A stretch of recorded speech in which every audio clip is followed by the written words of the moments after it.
right now I'm currently a DevOps engineer under ISG. So, okay, so I guess naman we're good since we are in. So, meron na tayong lakas to listen and wait. So, okay. Anyone here already know the serverless framework or at least use it in their project? Of course. So I guess, so hindi pa ganun na lang yan. So actually this is good because we are here to explain the serverless framework. So, okay. So serverless framework. So serverless framework is really in that world as long as the cloud computing is concerned. So before that, what really serverless is? So is serverless really serverless, or there are server in serverless? Because diba, from the word itself, it might be confusing, right? So with that, what really serverless is? So serverless is building software without worrying about the servers. So in serverless, technically pala, there's still a server and serverless. At the same time, serverless focus, the developers will be focused more on the development, developing a business logic. Then without worrying the underlying infrastructure, right? So with that, who will be manage the server? So here, dito papasok yung mga cloud providers natin like AWS, GCP, and etc. Okay. So question so far. So okay. So to imagine, so how serverless work? So normally, developers write business logic. At the same time, they will package their code and then deploy it. So for this one, let's say it's AWS Lambda. So AWS Lambda is a serverless compute service by AWS, of course. Then, so what it does, it runs your code and that responds to event. At the same time, serverless doesn't need to maintain the underlying infrastructure because AWS manage it for you. So for this AWS, it encapsulates the code in the form of function. Then whenever a client sends a request, there will be a notification event. So for this one, so let's say it's came from AWS gateway.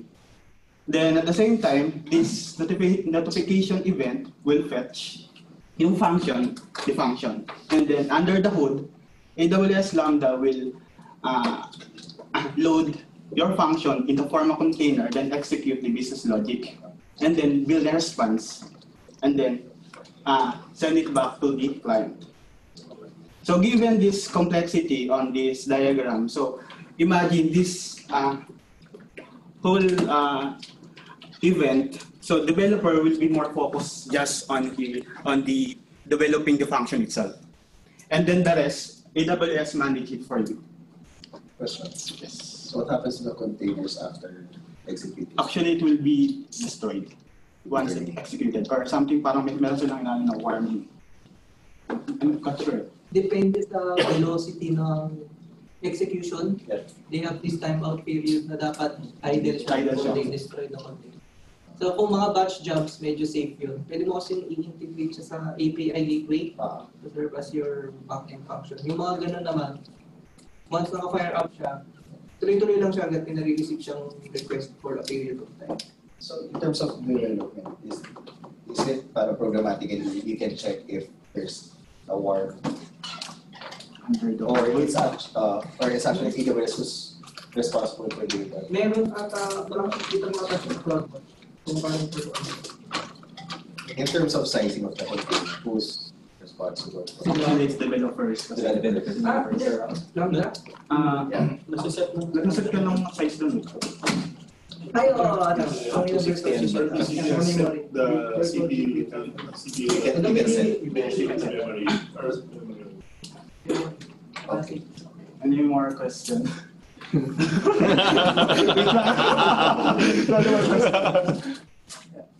So before we proceed on the serverless framework, so imagine this kind of architecture, or rather this one. So let's say, for example, we already done our development and we want to release it to production. So normally what we do is we set up manually and replicate it to the AWS environment. Another AWS environment. So, and with this, so maybe we might miss something. And because, of course, humans are clumsy and error prone. So,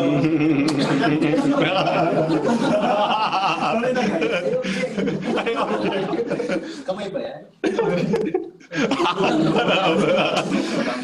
so of course, so baka mag-end tayo something like this. Actually, my experience, okay. Sorry, question. Can you go back to the previous slide? Another one. On this workflow or on this flow, where is the security resides? Actually, what kind of security? Like for example, accessing a function, for example, a lambda function that is critically fetching data.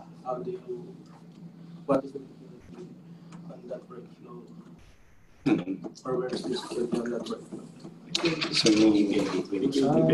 Actually, we can use API gateway at the same time. Yung cloud front. Cognito. In transit connection to encrypt. So yung OAuth mo for API gateway is actually implemented in Cognito. Actually, it is just an example lang. That's why I asked, because something is missing on the part of authentication. Let's just make sure everything that we implement, regardless of maybe if it's just a simple function, still if it has PII or something that is valuable to the company, let's make sure we have it. right? DevSecOps. So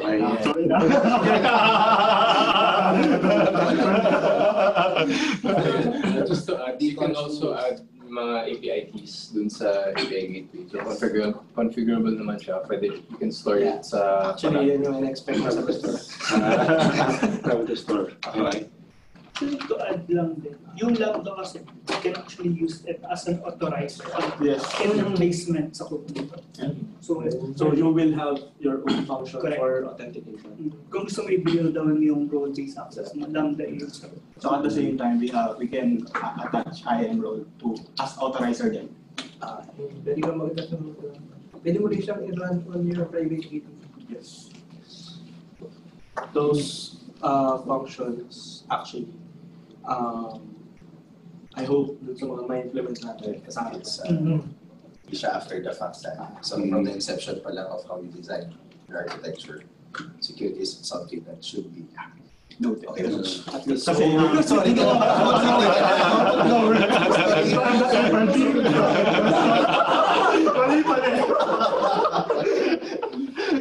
At least Next time. meron tayo natutunan apat na types of Security. Wow. Nakalimutan ko nga pala yung DevSecOps. Labas mo na. That's a good thing. That's a good thing.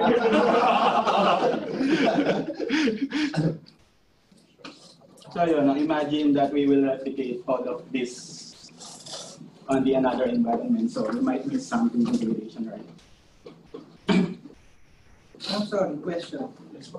Diba pag sinabi mo serverless, kumbaga, it's managed by its own cloud provider. For example, AWS, as a backend, sila nagmamanage.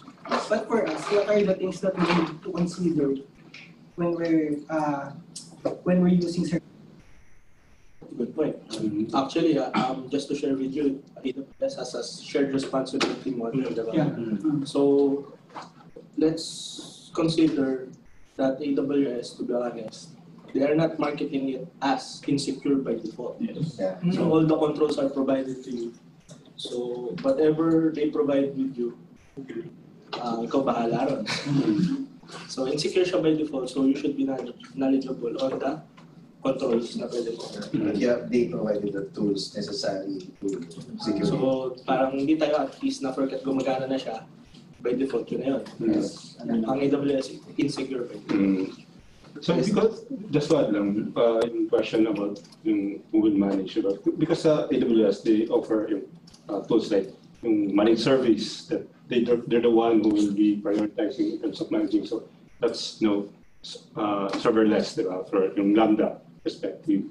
So that's one. Pero yung, for example, EC2, yun yung shared responsibility, the hardware with them, and for the developer, yung maintaining and updating. So it depends on choice. So yung question about it is focused on yung sa serverless framework.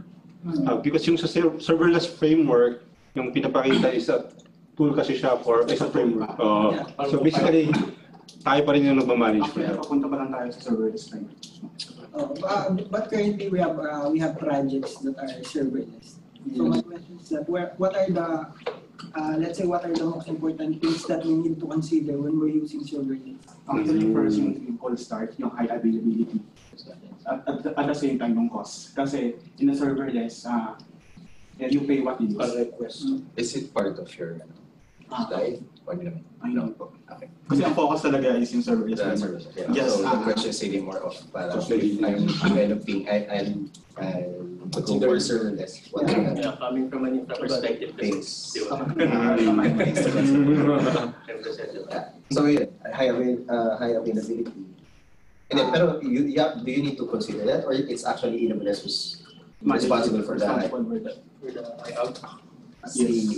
ang responsible, or you set it up? Actually, For Yeah, both For layers. both sides. I think you have to consider it because you're defining.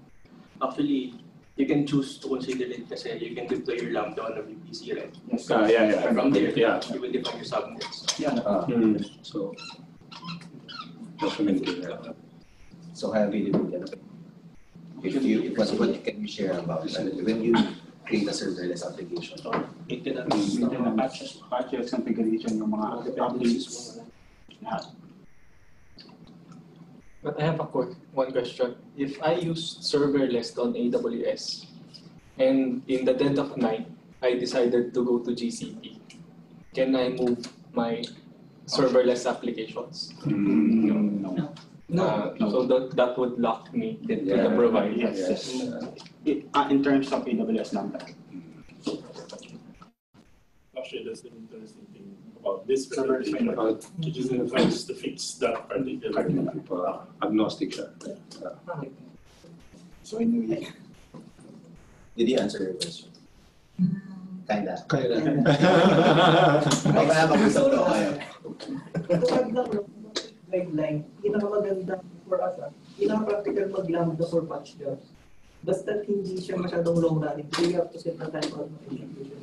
Instead of you maintaining your own batch, running EC2 server, lambda is more of mas efficient in terms of cost. Is there a max recommended timeout? Meron 3 minutes to 15 minutes. 15 minutes yung 15 minutes. Especially also batch jobs specifically. Halimbawa, file processing. May nakaload ka sa S3, o convert mo, or So data processing. Or any function na parang processing component, dapat the request or the function should run not more than 15 minutes now. Yeah, maximum. It's an easy replacement for your persistent EC2. Wala kang i-manage na OS. So in terms of data processing, compared to Spot instances, EMR using Spot instances. Mas mura pa rin ang Lambda. Lambda. Tingnan nyo yung computation. Kasi mura pa rin. The request yan. Kesa sa Spot. At saka yung, di ba, depende sa stock, di ba? Yung pricing ng Actually, runtime yung binibid sa Lambda. The faster you, the better actually. The faster. So Sorry, paano bless ko. Go. Ano ka naman sa hot seat? Hot seat ka ba? Kasi as per Sir Erwin, we're using it for what we can, yung mga processes na hindi siya mabibigat. Yes. So can we consider Lambda as a microservice? In a sense, yes. In a sense, Pero serverless is parang abstraction of microservice, diba? bear in mind, sa likod ditong Lambda is container platform. Okay.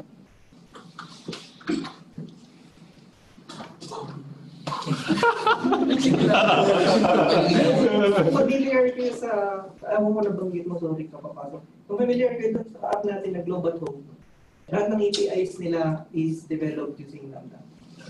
From mobile backend nakapunta sa internet natin, Lambda yung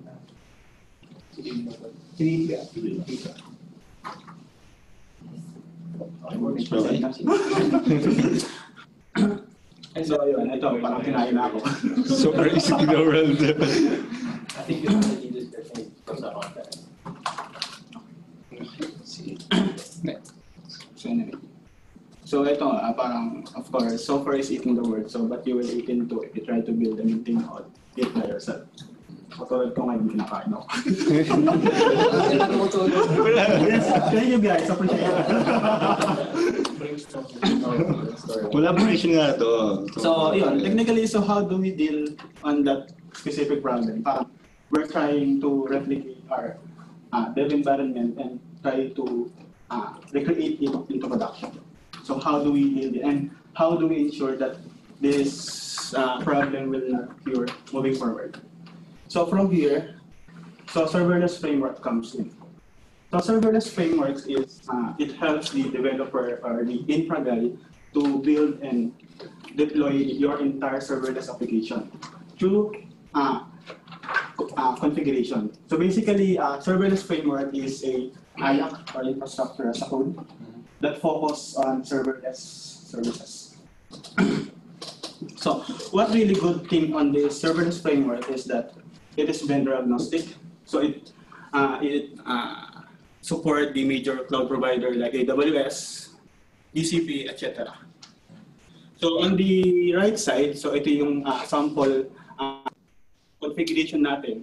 So makikita niyo yung providers, Google, etc. Then can you do cross-vendor applications? Ano environment for ano? Sasagutin yun. Anong cross? Like, sa isang serverless na setup mo, may part ka na AWS. AWS part ka ng GCP. Ganong cross ba? Yes. But differential. And ideally, I won't care where it is as long as it's running. Yes. So if in the event that AWS is down, I still have some parts of the application in GCP.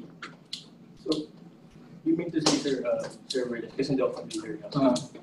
Provider name AWS, pwede kang mag-specify dyan actually kung provider na gagamitin. Yes. So for example, una kong dinevelop is AWS and I have parameters like name ng function ko, anong subnet ko.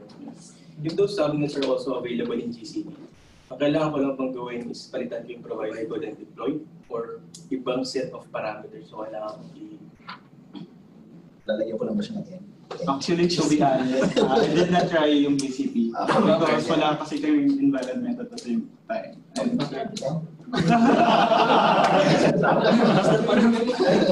sino developer yan si HashiCorp ba? Or serverless? Serverless company. Serverless framework. Kasi to share lang din, si Terraform kasi ganyan din siya. May provider name, Azure, ganyan. Ina-advertise nila agnostic. exactly the same. So the first time, di ba, define ka provider AWS na may parameter. So the time na lipat ka ng GCP, actually, in my experience, you have to parang gawa ka ng bagong template for GCP. So hindi siya yung papalitan mo lang basta-basta. So I'm curious if ganun din siya. Or Actually, hindi siya kasi parang yung most of the time, yung kunyari sa let's say sa AWS, yung kung ano yung parang medyo meron lang konting modification, pero still Effort pa rin. Effort pa rin. Saka ito kasi is running under the hood yung CloudFormation. so mas ano siya, parang training you to create, kumbaga, tie-up dito sa aming tool na to kaysa ma-tie up ka sa CloudFormation. Yes. So sa next meetup, yun yung discuss mo. Follow up. Excited na, meet up 4. Okay. Episode 2.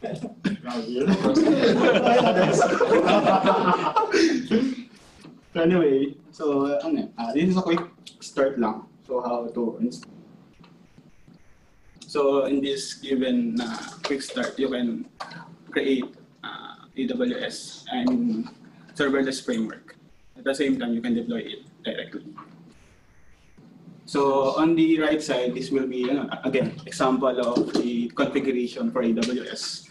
So these functions is represent the Lambda function. At the same time, it even represents the API. So once you run it, it will create AWS API at the same time Lambda. Ang question, no? Maganda yung Bago sa kaya ka na GCP kapag kasi mostly din ng mga people na we encounter using serverless. Puro AWS din kasi yung ginagawa nila. So to be honest, I haven't seen them try yung tama kay. Supposedly, the framework's purpose is not being achieved kung kailangan ko bago ng function configuration. Mga training nila po. I-detest nyo ba? Sige, we can Ito ba? Yeah. Then I mean, the Google part. Part 2. 10 minutes lang. Showcase. Wala, no need for slides na. One-liner sentence lang yung intro mo. Tapos na sunod. Next meet up na. Next meet up. Nagana siya, lagyan mo lang sa GCP. And then to extend, may on-prem somewhere. Kasi pero kung serverless to, hindi applicable. Okay. So anyway, Something to look forward to. Yes. Meet up for. Okay. so that's how to create a project. Parang through CLI. Okay. It's also the same. Okay. So ito yung generated files once you use the CLI. So this will be your Lambda functions. At the same time, it will be serverless.yaml. Okay. So interact directly with AWS APIs to, and Parang kailangan mo ng AWS credential. okay. So pag nasa install ako, role lang malamang. Pero pag nasa local ko, kailangan na I am Pero diretso ka na AWS API and then magagawa ng Lambda or may something ka na gagawin. Let's say, server, hindi ko kasi lang, sorry. Nag-deploy ako serverless and ito yung package ko. Niran ko rin dito sa Codex ko. So, pagtapos na ba yung deployment na yun, ang magagawa ng bang resource sa AWS is Lambda lang? Or may something na Does it do Meron pang S3 S3 for the source code? source code. And I mean yung kasi yung serverless framework itself, yung mga CloudFormation stacks niya, ina-upload niya sa S3. Okay. Ay, CloudFormation. Yun kasi Actually, gumagawa under siya. the hood kasi, si serverless framework, ino-convert niya yung CloudFormation. into CloudFormation. So kung paano nag-behave si CloudFormation, same lang siya. It's interesting. It's a reference. Yeah. Ayan. Face value is a framework. And once you invoke it, the behavior can vary depending on the Ina-abstract lang yung mga Yeah. Just to one talaga yung cloud. Pero under the hood, it's CloudFormation, S3, and then Lambda. Additional question dun sa ano. So, di ba nabanggit ni Butch na yung serverless framework uses programmatic access file. So, meaning may Credentials ka so, pero yung question ko dun, since ang intention ng serverless framework is to make parang magkaroon ng agnostic agnostic na for across accounts. So, paano natin in terms of security question. So, nakatingin ako sa'yo. Parang, nabanggit lang sa amin na hindi na nire-recommend yung programmatic Access agreement. So, ano yun? So, pag ganun, So siguro for AWS, we can attach IAM role. Sabihin, let's say for example, in situ instance, mag-attach tayo ng IAM role doon na may access. So you can deploy it naman na. So you use the SDK pa rin, or you have to use CLI? CLI. Automatically credentials, right? Yes. Yeah. Kasi kapag naka-IAM role ka, pag in-attach mo naman, you don't need any... So automatically assume yung role pag wala kang define na rin. Kung ano yung define nun, okay, di ba parang pag nag-assign ka sa... Mayroon. Doon ba sa programmatic access or... Yung secret access key. Hindi static association. The isa is, di ba may serverless YAML file yan? Yeah. I-define mo ba dyan yung role? Or automatically pag niran mo yan, then wala siyang nakitang credits, i-assume na agad yung underlying role. So hindi mo siya i-define explicitly dun sa YAML file. Para sa yung serverless framework respects yung default evaluation order ng credential. So kung starting from environment towards credential file towards instance. Kung paano nag-work talaga. Same behavior talaga. AWS CLI. Basta three ang dadala niya. Sige, meron din akong takeaway sa inyo. Yung IAM rule na yan, to be honest, meron din secret key access key. Nasa metadata lang. So, pero ang maganda kasi doon, nagro-rotate yun. Pero wag yung subukan kulan yun. Tapos, sa iba. Kasi there's some other option but to do it on CLI. You can use SDK na. medyo, to be honest, nag-suggest ako na to sa pero dapat hindi ginagawa. Kung talagang meron tayong integration na hindi siya gumagana, I suggest fetch it from metadata. Tapos meron ka lang naka-rotate kung ilang minutes yung validity. So, additional step siya sa development. Pero, additional step siya. Pero, at least, nag-rotate yung key mo within the integration. And it is It will just manage yung rotation. Pero yung, for example, kung kunin mo yung, ang intent mo is kunin yung key. Sa komplementar mo. Sure. Sorry. Just for additional, hindi ako for additional yung sinasabi ni Sir. So, di ba, yun nga, nag-rotate yung role naman po pwede natin itunin sa certain ID or sa specific ID. Meron din naman ganun. Yung condition IP condition sa role, pwede mo siyang i-restrict. Yeah, kahit kung makuha man yung key. Pero yung mga later integration na natin. Pero yung mga dati, wala pang configure na condition.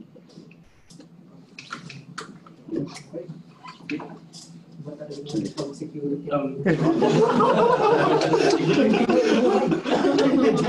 Sure, question pa regarding security. Release. Pero since nasa KISS naman na lahat, what if, let's say, may application kami on-prem, and since on-prem siya, hindi siya pwedeng mag-assume ng role kasi technically hindi siya easy to instance. There's no way to do it. Tapos kailangan mag-connect sa AWS. So, I mean, let's say this application is, ang function ng application is to provision resources in AWS. Parang naman pa dito. So, ang only way na nakikita natin is using Ito ang suggest ko dyan. Develop an API siguro na at least yung parang may middle. Or kahit lang yung simple authentication using the Lambda or function para makapag-usap sila. So, mean to say, pero ngayon, to be honest, wala tayong suggested na ginagamit or gagawin. pero from ICT's perspective talaga, hindi talaga tayo mag-aalaw ng key. Hindi na tayo mag-aalaw ng fees. Then, kung mag-aalaw,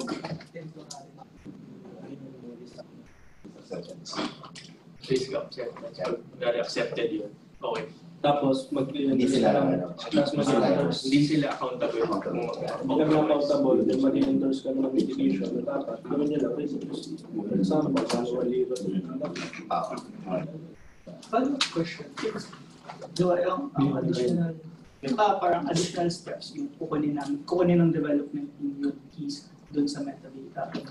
Pero yung standpoint kasi din, nandun ka sa AWS, pati nasa GCP ka. Pero yung sa GCP, wala ka. Sa GCP. Kung manual ka. Mag-take ka lang ng keys kung gusto mo ng keys para then may RD yung keys. So pag GCP, automatic is acceptance kapag need namin yan. Pero sorry, hindi din ako masyado pang sa GCP. Sino bang naganda ng GCP? Wala pang pa-training. Hindi ako lang sila. Kaya wala kong buka sa inyo eh. Kaya wala kong train eh. Invite ka na sa Google, nakakain ka na sa Google, wala pang training. Okay. And then just to add lang, ito pala yung parang sinabi nila retouch na what if nasa on-prem. Actually, kung makikita nyo rito, meron tayong serverless LAN. Parang meron siyang, parang AWS din, parang mag-create ka ng account then you can post your credential. Credential? Yes. Anong credential?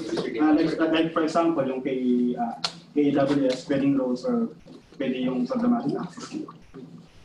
Your options basically. So let's say, serverless login and then input yung role ko doon. Naya-assume niya. Parang technically, mag-a-assume din siya under role nung pagka nag-login ka rito. Parang may gustong sabihin si Joseph. Wala.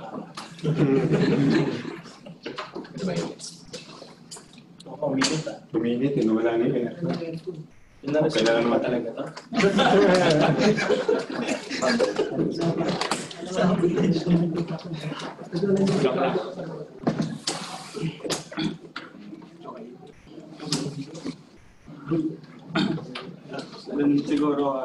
Siguro sobrang quick na lang din to. Since I guess we are all familiar sa CICD na. Right? Okay. So, skip ko na lang din to.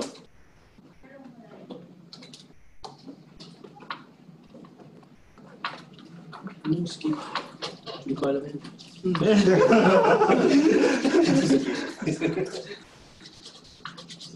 So back mo lang. Sige. Ano mo na lang. Anong pinagkayo ba yan? Actually, yung continuous delivery, meron ka ng manual approval. Then, yung continuous deployment, automatically push to production.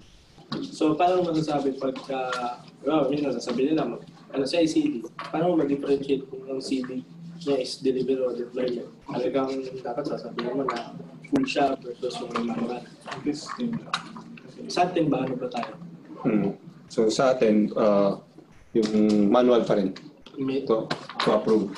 So, hindi pa approve yung diretso ng automated. Hindi pwede. Ang goal ba natin is yan? Dito, it depends pa sa core team. Controversial, correct. Controversial. Kasi parang kailangan pa ng approval. So, yun. Titignan pa natin kung depende sa agreement. Yeah.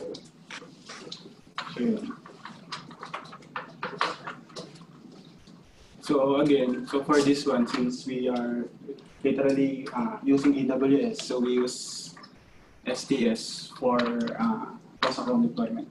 So STS is parang is a token, parang so technically so STS means security token service. Parang Hindi hindi ko makakita makakita an instance. So let's say for example, we have a dev account and at the same time we have AWS product account.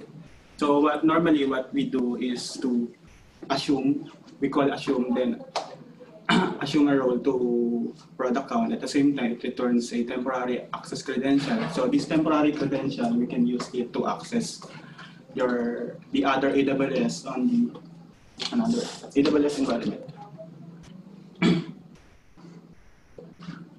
So for this one, siguro, this will be our DevOps tool chain if ever. So what we do is a developer pushes a code to code commit, which is our source code repository. At the same time, code build to package and deploy or compile our application. At the same time, code build then ginamit dito instead of code deploy. Kasi normally, what we need on this is just a machine na we can run with command. So we take advantage yung code build instead. Then we attach. Nag-report ka ng instance dun sa other account? Hindi na. So from this account to account A to account B, and then yung kumbaga scripts is running on account A. Hindi mo na kailangan ng parang yan, diba, pagka sa code build ka normally i-install ka pa. Kaya ito pa. So integrated na yung yung serverless framework doon mismo sa code build. Yes, dito. Kumbaga nandun na yung mga scripts mo sa code build. Kumbaga si CodeBuild offers serverless deployment or you have to download yung binary. You have to download pa rin. Sa code.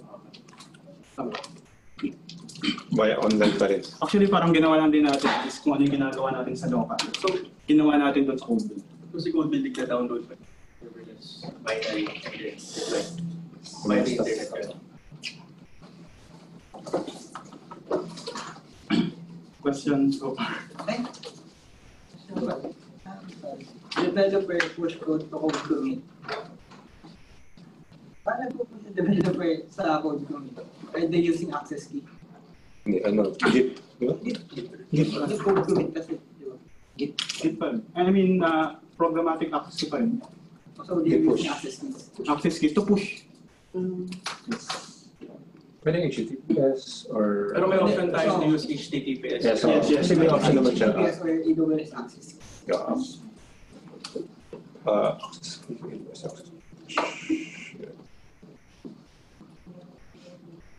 Question so far. Kailangan ko na din or skip na natin. Ilang minutes mo yun? Siguro sobrang quick na lang. Sige, quick mo na lang.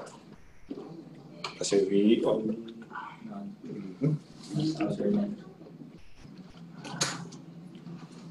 So, Butch is doing it. Oh, sige, lahat na sila. Para at least alternate na lang.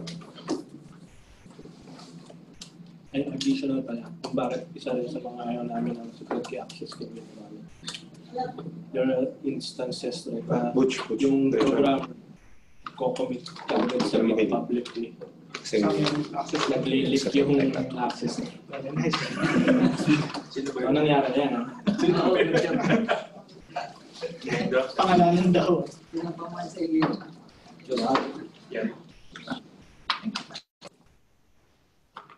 So ito, as nag-change kami ng code. So, okay, sige.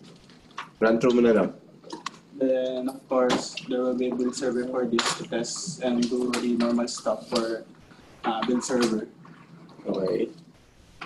Let's wait for a while.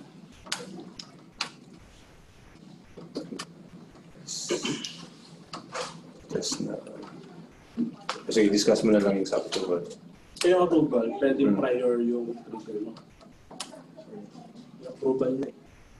So pwede yun, prior mong i-build or Prior i-deploy. Sir, yung approval na yan, sir, paano, kumbaga kailangan ko bang pumunta ng console to approve?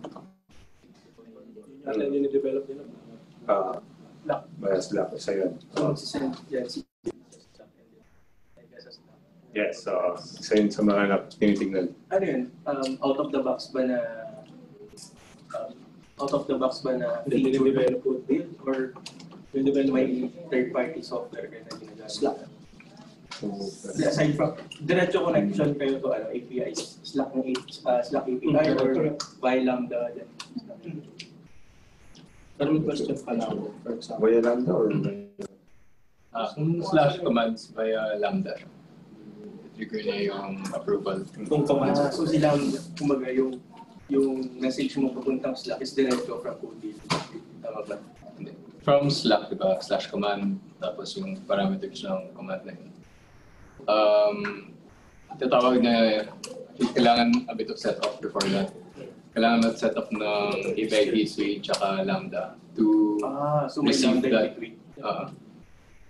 Pero may question ako dyan. Kasi yung sa approval, kasi separate pag system tayo, pag via email, may proof. So pag Slack ba, parang magiging proof natin doon na parang may log pa That's tayo. one of the problems. Kasi pwede i-delete. So wala tayo na yun pa yung to be, ano pa yun eh, to be discussed pa. Pero usually yung standard natin, yung approval is, yung bibigyan sila ng access, kasi sabihin na sa team, mag-agree sila. Then of course, siyempre yung product owner, kung mag-agree siya yung ano. Hindi naman siya pwede mag-access yet. So si Deb na lang yung mag-approve. Tsaka i-acknowledge. Acknowledge na lang. Kaya Slack na yun. Pero madi-defeat yung purpose mo. Na, automated. Dapat yung approval talaga is coming from the... Yun pa kasi yung i-define namin. Pero yung temporary workaround pa lang, email because, so wala pa kasing discussion kasi given nga na pwede siyang i-burahin. So marami pa yung tsaka kailangan natin maging accountable sila kung ano yung mga gagawin. Yep. Correct. I think yung quickest solution dun is may additional parameter na password or secret key na CPO lang yung may alam. Pwede. Well, I do that. Good thinking. Kasi ako, first question you say, of course, it's Slack, you can also utilize what Slack does for authentication, authorization. Parang you can find Yun na yung mismo. Yun na yun. Pero ang tanong kasi, maraming loophole yung argument na yun. Pwede nanakaw yung phone niya. Ba yung type or if, diba? Again, so paano natin ma-avoid yun at the same time? Yun, parang sobrang viable solution na ginagawa na meron kang parang pin lang, pin siya or something before mag-trigger yung approval or command or what. Para at least accountable ka, liable ka dun sa mga ginagawa sa Slack. Yan yung napag-usapan natin before na okay, payag ka gumamit mo na ng Slack pero wala mo ng mga masyadong intrusive or mga commit na critical. Correct. So, Sir Max, sorry kasi interesting talaga actually yung approval niya. Oh. From Codebase, call ko sa API gateway. Kunyari, success na si Codebase. Correct me if I'm wrong. Okay, success na si Codebase, ibig sabihin package and ready for deployment time. So from Codebase, titrigger ko sa API gateway. Actually, ko-call ko sa API gateway at the same time, titrigger si Lambda. Tama ba? And then from Lambda to Slack. Yeah, sasabihin niya na ready na siya for approval. So from Slack, ready for deployment, need your approval, yada. Then approve. From Slack, then going back to API Gateway or Lambda. API Gateway, redirect to Lambda. Okay. So since API Gateway, pwede yung ma-reuse. Yeah. Hindi siya actually tied up kay Codebase. Si API Gateway siya kasi Lambda, siya yung glue between Codebuild and Slack. It's a very common pattern in general, not just approvals. So yung code na yun, that Lambda code is actually Pungro. Yeah. Kasi ganun din yung mga Slack notifs na dinevelop namin sa DevOps workspace. Okay. So anyway, we're done now on 5 minutes. 5 minutes. So anyway, nakapag-build na tayo, nakapag-deploy na tayo sa another AWS account. So dito nangyari yung cross-account na pag-assume role. So parang in-assume lang namin to. Sorry, ano lang to. Sorry.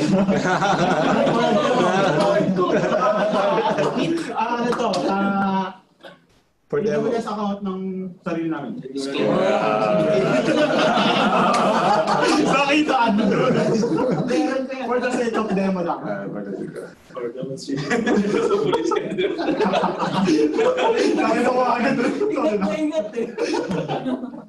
Then after niya mag-assume ng mag-assume role, then technically, niran na niya yung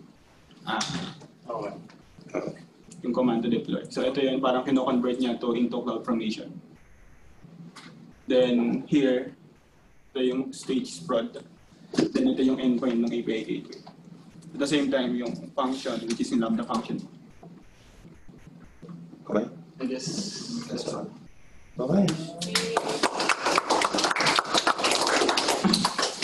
Okay, so